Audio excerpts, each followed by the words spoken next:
नए व्लॉग में स्वागत है।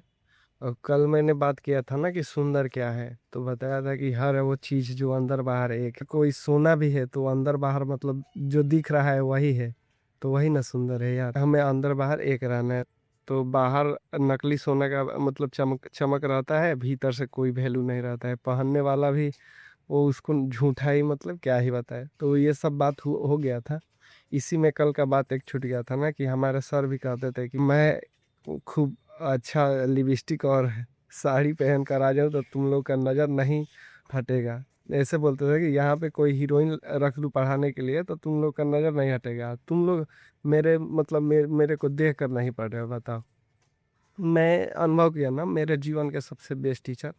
सुंदर बनने के लिए हम लोग शुरू से ही सिखाया जाता है।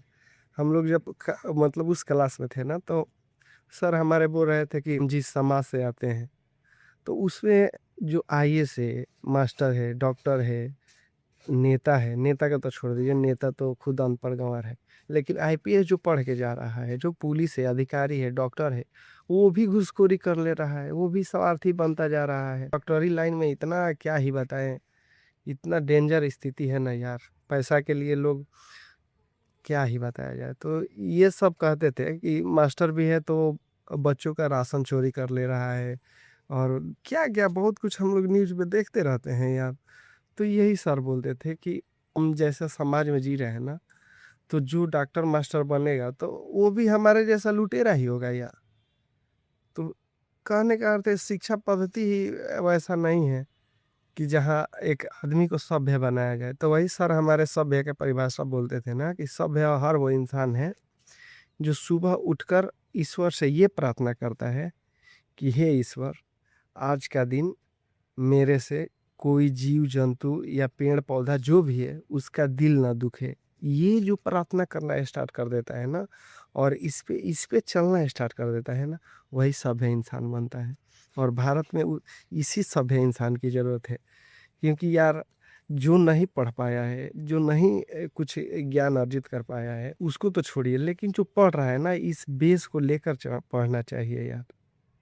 कि हमें ऐसा कर्म ना करना चाहिए क्योंकि किसी का दिल दुख जाए, किसी को बातों से या मन वचन कर्म से भी यार, मन से भी किसी को बुरा क्यों सोचना है यार।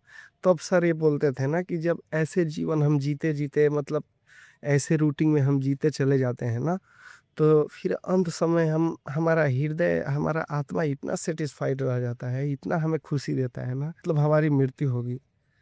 तो सर बोलते थे, आए थे तो जग हँसा और ऐसा कुछ कर चले कि जाए तो जग रोए। मतलब जब हम पैदा हुए थे तो सब लोग खुशी में हँस रहे थे। मतलब माता-पिता जो भी है सब लोग खुश खुश थे। लेकिन ऐसा हम कर चले कि जाते वक़्त सब लोग मतलब आँखों नम हो जाए। तो इसका एक ही उपाय है कि कुछ ऐसा किया जाए अंत तक कि किसी का अनिष्ट ना किया जाए, किसी का दिल ना दुखाया जाए यार। और मैं तो मतलब सर तो इंसान तक ही बोलते थे, लेकिन मेरा कहना है ना जीव-जंतु, पेड़-पौधा, मिट्टी तक को गंदगी ना फैलाया जाए और उस मतलब गंदगी ना पहुँचाना, दिल ना दुखाना, एक ही बात। यही मानव जीवन का उद्देश्य है और ऐसा चलेंगे ना तो जाएँगे ना तो हमारा आत्मा सैटिस्फाइड होकर जाएगा। वो पूरा दुनिया को हँसते देखते हुए जाएगा कि यार मैंने कुछ ऐसा किया जिससे किसी का दिल नहीं दुखाया या और सब लोग हमको याद कर रहे हैं। मुझे याद करे या ना करे ऐसा नहीं है, लेकिन एक मन में इस भाव से जीना चाहिए यार। मतलब अंत समय तक अनिष्ट ना कर पाया मन, वचन, कर्म से। बस इस सिद्धांत से चलिएगा तभी इसी सिद्धांत पे हमारा शिक्षा व्यवस्था थी पहले का, है ना गुरुकुल।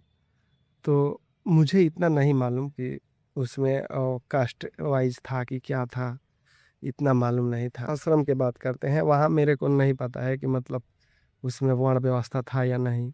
क्योंकि शिक्षा में तो जैसे रामायण काल में देखा जाए तो राम जी और केवट जी, वो कास्ट को ना लेकर एक साथ गुरुकुल में पढ़ाई किए थे। तो ऐसा पता नहीं, ईश्वर जाने क्या हुआ होगा।